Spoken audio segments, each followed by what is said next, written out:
Okay, welcome everybody. Welcome to Beneath the Surface, where we go beyond the highlights and talk about the real stories people don't really usually see. I'm your host, DJ Lester, and today we have a special guest with us today. Today's episode is really special to me. This is someone who was part of my life early on, and honestly, when I was going through the things I was going through, it was someone that made an impact in my life, and I didn't really fully understand it till later on. So, Ms. Flenniken, will you please introduce yourself? Will, thank you very much. I headed a program at the time, and for some years after that, it was new. The concept was new, and the idea was to work with kids. At that time, if you had a behavior problem, they assumed you were special ed, needed special help. But this was specifically to address kids who had been traumatized and were acting to that trauma and to give them the support they needed to move through that at the time. And DJ was part of that program. I insisted at the time that it be at Hillfield Elementary, and my reasoning for that, if anybody knows anything about Utah, at that time, the diversity of humanity was whether your eyes were brown or blue.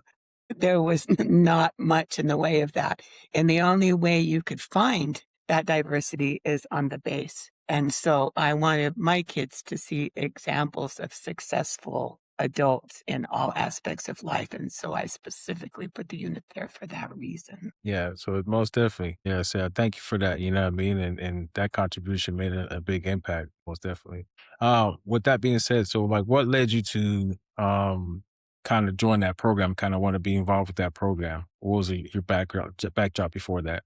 Rather outrageous story, so I'll try not to make it too long. For one thing, I think my talent in this area comes from having some of the same issues as a child and some trauma in my life. Bro, and I suspect, DJ, you relate to this, is having that brings you a certain kind of sensitivity to your environment, what's going on with people and how people feel about that sort of. So I think that's why I went in that direction, and I do without the rest being too. I think it was divinely inspired. I honestly don't think I had a choice. In my annual, I put I will do anything but be a teacher. And so I had a degree in audiology, which is a hearing specialist. But it seemed like everywhere I went, first I worked with the deaf, and then I ended up in Reno on a project that involved only deaf people, where we were teaching chimpanzee sign language. That, Yeah. you know, that was my job. And so I ended up, all of my colleagues were deaf. And so some of the problems that their kids were having ended up helping doing some summer school and that sort of thing. And then when I came over to Utah, I applied as an audiologist, and they said they didn't have any. But if I could teach chimpanzees, did they have a job for me? And so they put me in a unit of adolescents. That was the first who had either been in lockdown for some kind of reason. They were either coming out of a hospital setting or Yeah. incarceration of some sort. And the idea was to get them back into. And so I actually got the education for the job after I had the job. So no matter how hard I tried, I didn't seem to get out of it. So I gave in and felt like it really was my calling in life. And I'm glad I did it. Yeah, so I'm glad you did it as well too. So obviously I was gonna ask you how what made you kind of get into that, but you kind of answered that obviously. But obviously that wasn't your forte, what you wanted to get into, but you said it just became that part of that process. So what was your approach with kind of going into that job description early on? What made you like what did you come in as trying to do to kind of get the outcome out of? Well, I had a completely different approach than the standard special ed approach is you do something, you get a reward, think of the M's with it. Yeah. And while that works in the short term, it doesn't teach you how to be a human being. So my approach was, first off, someone in that circumstance doesn't trust anybody with good reason. And if you come into the world, you have nothing. You have to rely on people. And if the people you're supposed to rely on let you down, the best analogy I have, if you've ever seen a cornered animal, they lash out. I have to be in control, because if I lose control, then something bad will happen to me. And that's what they've learned. So my first task was for them to see that I could be trusted. And that takes one-on-one and a lot of care and being meticulously honest in every interaction that you have. I sidetrack, but I'll tell this story. This is how I learned my own way. Yeah. with my boys, they were all, 15 and badass. I don't know if yeah, anyway. You're fine. You're I good. was I was doing it's okay if I say stuff like that. I heard him making fun of me going, "Nice shoes. Well, aren't you special?" So I could see that they knew I was being hypocritical, and so I resolved right there to stop that. My interaction with them would always be human. Yeah. And so that was the first thing. And that's how you get somebody to trust you. And the second thing is I don't believe in sympathy. I think that's a sort of an insult in the sense that I am implying that because I'm superior to you, I get to feel sorry for you and you get to not do what you need to do. I didn't make this happen, whatever disaster happened to you. And the best I can do for you is to help you deal with it. Yeah. So I try empathy is a different thing, of course, but sympathy implies a one-up relationship, and I don't see it that way. You have some challenges you have to get over, and I will look at those with you, and I see your dignity as a person, and we'll go with that. And so the behavior is not the problem. It's the conclusions you drew to how to react to that behavior. Yeah. And that was my job to teach you that I could teach you another way to if you do something different will happen. That you're a part of feeding into because that's the only part I can change. Yeah. I can't make what happened to you not happen. Yeah. And, some pretty ugly things happened to my kids. I So, I had a little girl who was a Guatemalan fighter, and her parents blew up in front of her, and she became a prostitute. Well, that's terrible, but how can I teach her to be a person? And so I tried to do that. okay. Yeah. Thanks for sharing your approach. Obviously, it seemed like a lot of things that are going on. Kind of changed your perspective. So definitely appreciate you sharing that approach. You sharing that. So, what do you think students go through that people don't always see? Because I know, like you were kind of trained in that aspect of it. So, like, what do you feel like students go through that a lot of adults don't see or a lot of people don't see? People assume that children are at the same sort of experiences that they had. They went through that they're going to approach in the same way. And if they do the same thing, then the same thing will happen. But they don't understand that these children are, human beings who have been exposed to a variety of challenges in life and not all of them bad. They may be different. And so to be open to what their experiences are and the conclusion things like eye contact that I've had students who won't make eye contact and they'll say, "Look at me." Well, you probably know that that's an insult in a lot of cultures, and they've been trained not to do that. So to teach the other teachers to have some sensitivity to the place that person came from, and that if somebody may be inappropriate in their behavior because they may have been hypersexualized. That doesn't mean that's not their fault. That's what happened to them that brought them to that place. And so you deal with the problem as it is. The anger is the most common thing that I get, which are reacting to not being safe in the world. And they'll say, well, they should just relax. Okay. That's Yeah. not how it works, But so to teach I worked with the teachers and tried to get them to see the perspective of what the student had come from. And I can't even begin to tell you the variety of things that people have come from, where one boy killed his second grade brother by accident, those kind of trauma. No little Yeah. girls generally, that there's a reason for those behaviors. Yeah. And the student needs to learn how to deal with it and work around it. But you have to start from some level of understanding, and that's what I tried to do. What would you say? How do you recognize when students are struggling outside the classroom? Well, in all fairness, everybody I had was struggling outside the classroom. I mean, by definition, or they wouldn't have been put in my Yeah. program. But in counseling with other teachers, that if you got a reaction that wasn't in line with what you would expect from other kids, overreaction, sensitive to criticism, easily angered, refusal to work.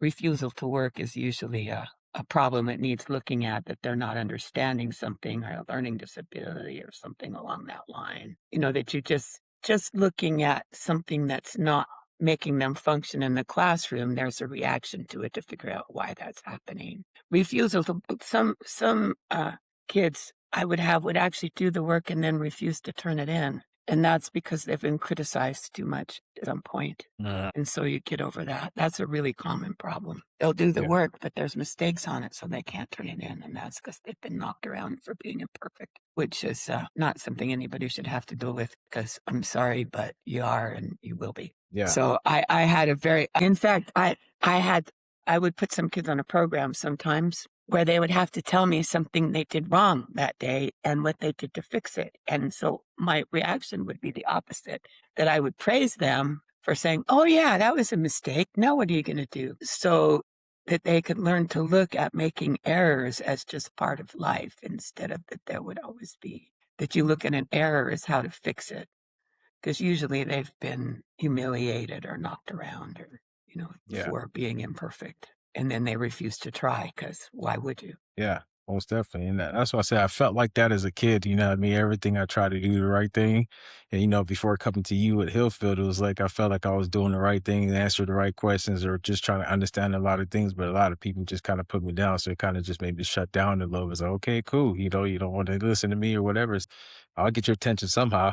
You know what I mean? So I just resorted to kind of doing other things or whatnot. And I had a lot of issues going on from back home and going through foster care. I just came from like Sunset and all these schools, and people just isolated me. I got bullied a lot. I got called stupid. I got called dumb, and people made fun of my accent at the time. And so it was just like, oh, what do you do? It felt like me against the world at the time. It felt like a one man army, like I said. So I could thanks for that perspective for sure. Yeah, Well, it yeah, and was, you just take it on. yeah, That's why it's such a huge responsibility to work with a child is they will do what you tell them. They will be what you say they are. So if you say that they'll take that job, yeah, if most they're definitely, you could say you're gonna be awful, then you're gonna be awful. And of course, your biggest challenge, like if you'd been in some place that had a little more diversity, I don't think you would have had as many problems. I mean, you came with of course, your background and all came with problems, but having a place that sees a little wider variety of humanity is useful too. yeah, I most came definitely, from California growing up in my peer group yeah, there was one other white person, I think, that, yeah, Asians and, that yeah. people just come in varieties there and you don't spend so much time worrying about it. You get to see the different cultures and different backgrounds and whatnot. So yeah, most definitely. So I wanted to say this, okay? Back in third grade, you were one of the people who really took time to kind of talk to me, understand me, right? And at that moment and point in my life, I didn't even realize how much that mattered. Do you remember? Yeah. I mean, that was my whole reason, is to meet a person at the level that they are and to accept them as they are. Yeah. I wonder if you remember this story. We were on the playground and you were really upset about something and you reacted badly to it. And I don't remember the details, but you said it was because you were black. And the boy in your class, there was a boy in your class who was the head of the class and, Mr. Wonderful. And I think he was the president and he got straight A's and stuff. And I said, "What color is John?" And I don't know his name, but and you said black. And I said, "Well, if Yeah. you want what John has, you got to do what John does." And I saw a change in your eyes that day. And I don't know if you remember it, but I remember thinking, That "Yeah, was I very, had a yeah. tater." Yeah, that was very vividly. I remember being in the playground. And that's why I said like all the labels, you know what I'm saying, of like getting made fun of because my accent, my black color, things like that. So I kind of looked at it in that perspective. So I was always constantly fighting. But I remember that day like it was just yesterday. The memory is Do just still you? in my head. That's cool. Yeah, I can remember it. Like I said, I remember everything all the way back to third grade when I came back. Like those memories are just still ingrained in my brain. I can tell you, the day with the basketball court, like everything was just there, like I just remember all that in the playground. Oh, So I that's remember that. awesome because I remember going home and telling people, "I hit pay dirt today. This boy is mine now. He's got the Yeah. point." Yeah, that's kinda what, like, at that point, I realized I was like, "Okay, like, I gotta do things that people, they're doing. That's why they're getting the outcome and results they did, and that's why I kinda started getting bought in to the system a little bit, you know what I mean? But I've never had nobody I could trust at that point, And so that's where that perspective kinda changed, you know what I mean? I was like, "Okay," like, I started taking it more serious. I'm like, "Alright," you know what I mean? So Yeah, I I do. appreciate Well, that's like because you can't change the challenges, you just have to do what you need to do about them, and yeah, you did that. So, yeah. yeah. So, yeah, so most definitely, and so how do you decide to kind of pour into kids like how you pour into me at that particular moment when that happened back in 3rd Um, grade? well, somebody said DJ's in trouble. I think you might have been Yusuf by then. Yeah, I don't remember if you're DJ or Yusuf Yeah, then. And, they would call me to see what I could do about it, pretty much. If yeah, there was a obviously, if I was yeah. saw it, I would deal with it. And then I would meet with the regular teacher regularly too that was sitting, and ask about interactions and help them with how you handle that. So most of yeah, thank you. So I appreciate that perspective. So to kind of shift it a little bit, what kept you going as a teacher, and what kept you going at that particular moment? I feel like I did something important, that what I did was important, that I could see kids change and thrive. I mean, that's a pretty valuable thing to do. I get sometimes it's really discouraging. The world can be pretty ugly, and some things I didn't necessarily have control over. I quit when I was younger, sooner than I meant to retire because basically this little girl I was working with got beat to death by her stepmother, tortured too, actually, and I was trying to help, but by the time I got there, she was did it already. Anyway, so there's that, but when you win, you win. I had this man in the Walmart pick me up, which you can tell by looking at me, I'm a fairly formidable lady. Gave me a big hug, and he's like, "You don't remember you, do you?" And I'm like, "No," and because obviously he's like 6'4" now, Yeah, and anyway, he said what I did for him, and it made me feel good. That happens off and on. I'll meet somebody. that's definitely that's very impactful for Definitely sure. worth it. I feel like I did something important with my life. I'm proud of it. Well, I think it's the most important thing that you come into this world to make a difference. Everybody does that. You come in this world to make a difference. That's your job. And so I feel like maybe my background and the things that happened to me gave me a special ability to do this job and to make a difference in this way. So that's why, yeah. And it's everybody's job to make a difference. I Yeah, mean, even if most you're I just would say nice and, even if you're just polite to the old lady in the grocery line, that's your yeah, job. yeah, most definitely, yeah. Leaving places better than we found it for sure, most definitely. Yeah. And that's something I learned as a young kid. So as far as impact goes, do you ever realize how far that impact carries? Well, I get to once in a while when I hear from adults who tell me, you know, one Yeah, guy he was telling me he was a plumber and he showed me pictures of his kids and, yeah, yeah, I do. And that's good to hear. Like I said, yeah, I hope, like I said, I don't do it for that. You have to do it because you just do it and whatever happens, happens, yeah, because none of that stuff really matters. I mean, you just do what you can do and that it's discouraging for the things I did try to do that didn't work out, but it's nice, like the little girl I told you about. yeah, okay, yeah. So, overall, with the position you've been in, okay, what would you say that kids need more of today? They Oh, there's a long list. They need more time. They need adults to invest in them. I think a lot of adults now think that if you put them on the iPad, you've done your job and they shut up. That just as a parent, it takes a lot of time to teach somebody to say please and thank you. And how do you think that person felt? And to grow an adult takes a lot of effort. I think we're lacking in a lot of that sort of thing now. There's not enough. We've lost, you lose something when you lose a little structure, even though people are always outside the lines, but then a certain kind of behavior that will get you by in the world. But it takes patience to get a kid to that. And I don't think people necessarily do that. So that's the bottom line. The other thing is that kids don't know how to play anymore. Playing is terribly important because it teaches you how to get along in the world. You decide who goes first in the game. All that kind of thing teaches you how to manage, and uh, technology has kind of taken some of those things away. So I think some of that would help. But just Yeah, basically more connection. right. Yeah.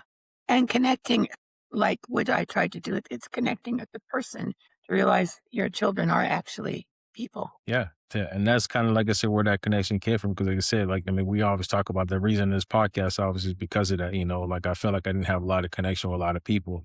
Coming back to America at 10 years old, and it was a whole culture shock, identity shock. I spoke different, I walked different, I looked different than most people. And if we talk about diversity, elementary school, and I got labeled for that. I got made fun of my accent, and teachers would just isolate me in the corner of the classroom. So I felt like I was just on an island by myself. Nobody would listen to what I had to say, and they would take my side. I could be telling the truth 100%. It was like, oh no, be quiet. Like shut up, shut up. So me, I was like, okay, like fine, like I'll figure out another way And give to, up. Well, and to and of course, you kept trying in a way that made people listen to you less, but I don't know how you would know that without having an adult to help you. yeah, Like that becomes the teacher's job to just get you to shut up for the day so they can get through the day instead of dealing with the yeah, problem. Well, and the yeah, denial, but that's a cultural problem from you. By the way, has gotten better if you haven't been here for a while. yeah. But the denial that something could be a problem, to deny that you would be isolated because it's kind of ridiculous.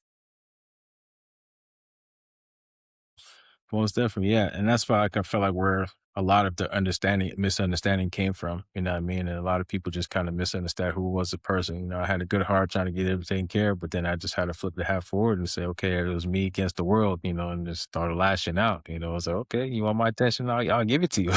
Well, it's you know it's what I mean? normal. That's what kids do. Because what are your options? You know, you know. Yeah, I felt helpless at the time.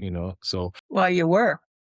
yeah, you most know. definitely. I had nothing. Yeah, it was a whole little in a whole different foreign terrain trying to figure life out basically at that moment. I was being labeled and called all these demeaning names and whatnot. So when I'm sitting there trying to tell the truth and, reaching out to adults and they just look at me like I'm just bugging them or something like that, that moment was like, okay, like, all right, like I'll just start taking that on people. That's when my anger started coming out from. And then when I did that, it was like, oh, your problem, go to office, you're expelled. Okay. Next school. When you react, you do something and they do something to you and then you react. And that's, on a lighter, less extreme level, just talking to kids who get to, to teach them how, not to react in a way that makes it worse. Because once they find a weak spot, they go for it. So And insert themselves. you have to learn. I would practice sometimes with kids naughty things to say back, you know, to do it in a way. One kid gets called gay, which he was, which is neither here nor there. But I asked him to say, well, I wonder how come you're so interested. Did you want to date? To say something, So new, so that right? to get him to leave him alone. Yeah. So with all this being said, and to kind of talk about around this, what would you say that teachers, parents, or mentors should be doing differently nowadays, or just in general? There's so many complications happening now that it almost seems really egocentric for me to come up with a solution because they're all overwhelmed. Bureaucracy is taken over. It's all about making things look right. The human connection has been lost. I'm really glad I don't have young people in the school now. It's a hard time for young people to be alive. And you can't do what needs to be done because there's so much bureaucracy around it, what the standard thing is. And, I would just do what made sense to me and people left me alone because it worked. But now, you can't remove a kid who's out of control in a room. You have to remove the other kids. Well, what a great way to feel powerful and to learn that the best thing for me to do is to pitch a fit. That the teachers are hampered by some of those things. So I don't know. There's there it Yeah, it's not one-sided, it's all the way around, and teachers have got a really hard road now, and on both ends of it, and yeah, sorry. Life is No, no, complicated, you're I okay. know the answer to Yeah. that. No, I'm it's just just it's glad different I'm times. old and I'm not doing it. No, it's different times, you know what I mean? Like, how things were when I was coming up in school and things like that. It was like a whole different time, and now how there's so much more technology and, computers and this and that. So like I feel like the loss of, like you said, the connection, the communication, like talking to a person, everything's over a phone now, or on the internet, So And they don't teach you, like, how to solve problems. I don't think kids learn that there's rote things, but how to look at something and say, "What would happen if I did something different?" and you learn some of those things on the playground. You learn that, and then now they just give them the screen and tell them to shut up, which they do. So everyone's happy about that, and they give them more. Yeah, most definitely. Well, thanks for sharing that perspective. So now, overall, when you look back, right, everything and all the years you taught, obviously you're retired now. What would you want your students to say about you? That I cared. That's that's very impactful. And just know, like I said, yeah, I felt that. Like I said, when you said that, so I could tell you and give you your flowers and tell you, like, yeah, I felt that when you did that. Because you were one of the first people I felt that connection was like, okay, you actually cared. Because that came Thank you. from Sunset. Like all the things I was dealing with. I got expelled from Sunset for fighting. It was like the Pokemon issues. We had Pokemon cards back in the time, and they were banned from the school. You Remember? know what I I mean? remember. Yeah, crazy, right? So they were banned from the school. So some kids had them. So I was kind of joked around with them. Hey, I'm gonna go tell the tale on y'all. So I ran off to recess. And when I came back from recess, I get buzzed on the intercom. DJ reported principal's office. And so I was like, okay, like, oh, didn't seem like it was just another day, like another day in the principal's office. And so I ran to the office, and the principal's like, oh yeah, the kids were telling me he was calling mother effer. So I was like, what is a mother effer? They was like, yeah, you know what the mother effer is. And I'm like, I don't know what that is at the time. I was like, I don't know what you're talking Yeah, about. yeah. And yeah, No, so she called DJ, my they were definitely gunning for you. I mean, yeah, that was abundantly yeah, clear, which is why I took you. I mean, yeah, I asked for you because yeah, I could see that there wasn't a chance in hell you'd be successful in that environment.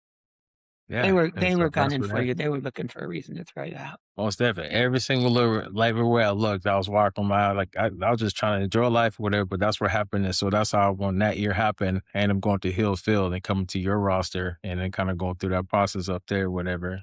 So that's where that came from. But no, it was a lot to look back and reflect on, like now that I look back, connecting the dots, looking backwards. So, but no, it was a lot. I felt targeted. I felt, like I didn't have a voice. I struggled with my identity.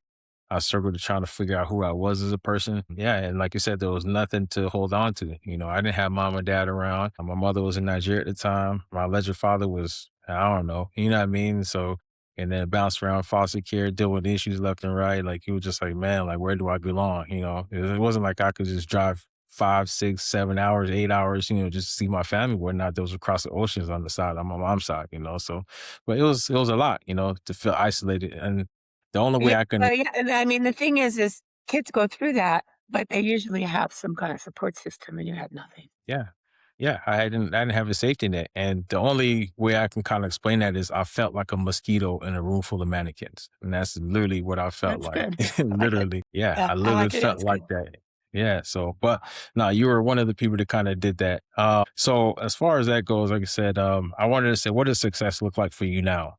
I just enjoy life and try to be useful when I can. Your perspective changes a lot when you reach a certain age. You have different goals, you know. I pick up something interesting. I try to be helpful if people need it, and I don't have I've done the big things, and now it's just there's a lot of internal things, a lot of study and work internal trying to think the way the world works and all of that.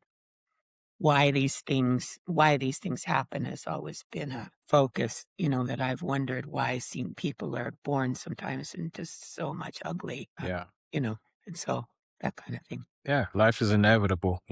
Change is inevitable. You never know what you're Well, and gonna there's get. some reason for it, and you come through it, and all you can do is move through life. The Zen people kind of have a thing like that, not to hold on and not to judge what's happening to you, but just move through it and enjoy what comes. Yeah, So and that's that's what kinda I like I try to felt do. like my life. Yeah, I felt like the same way too, and I'm glad you kinda shared your perspective. I kinda felt the same way too. I just had to face the storm. I just had to go right through it, you know what I mean? And there's like no bending backwards. I couldn't sit here waiting on mom and dad or grandma and grandpa. I couldn't do anything. I had a promise that I held from my mom before coming back to America, you know what I mean? And so I had went all these years without talking to her. Now I can go back to third grade, back at the elementary when that phone call I had vividly with her on the phone. That phone call still in my head. I could tell you what she said to me on the phone. I could tell you what I was wearing. I could tell you everything. So I remember the hope I'll see her again that kind of kept me going. So I had to go through everything and say, you know what? One day I'll see her again. That's what kind of kept me motivated, kept me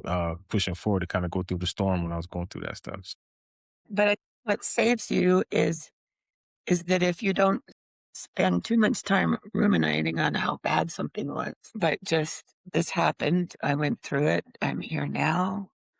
Look at the world as it is. And, because otherwise you meet, I noticed the difference with the older kids when I did work with the older kids. The ones that made it the most are not the ones that spent how bad things were, but just move forward. Yeah, most definitely. The last question I have for you is, what does beneath the surface mean to you? Well, I think like an iceberg, people are like icebergs. There's always like a whole bunch more to them than you see on the top. People are complicated, and all people are complicated. People with mental disabilities are complicated. They all have. And I try to see that, to try to see the humanity. Well, thank you. Like I said, Miss White, I want to thank you for taking time out of your busy day to be on our podcast today. Thanks for Uh, having me. It was fun. Yeah, for sure. It was great. Like I said, we'll definitely have to connect again for sure and stay in touch because, yeah, like I said, you were one of the most, impactful people in my life in third grade. Like I said, I didn't realize the impact that you made until, I start kind of connecting the dots backwards. Like I said, at the time I was trying to go through the storm. And so, like I said, I appreciate everything you did, what I mean, for you to kind of Yeah. pour into this little kid that came into a whole new terrain trying to figure it out, felt lost and, what I mean, and isolated and secluded, and was just trying to figure out and find my footing at the time. Yeah, it was kind of it was all this. I was going around telling everybody, all my old lady friends know all about you. It's motherly. And and DJ, and he did so good. It's kind of fun. Yeah, it was great, most definitely. So to my listeners, if this episode connected with you, please share with someone who needs to hear it. Um, and if you're ready for real conversation, make sure you follow the podcast. This is the Beneath the Surface. So we'll see you on the next episode. Thanks for watching.